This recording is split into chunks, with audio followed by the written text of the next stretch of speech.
अस्सलाम वालेकुम। ज़िला खुशाब वाले हो तैयार हो वञो सुथरा पंजाब दी जनाब एक नवी टीम लॉन्च हो रही है।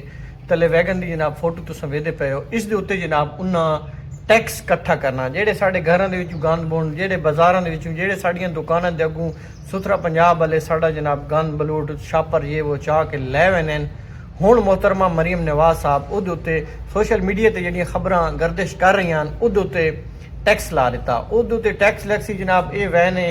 इहदे नाल पीरा फोर्स दे जनाब 2 जवान भी नाल होसन जेह्ड़े घर घर हर दुकान तो जनाब कूड़ा करकट जेह्ड़े उठावण वाले उन्हां दा टैक्स जनाब साढ़े कोल जेह्ड़ा ना पे करसन ते सन पे करना भी पौसी।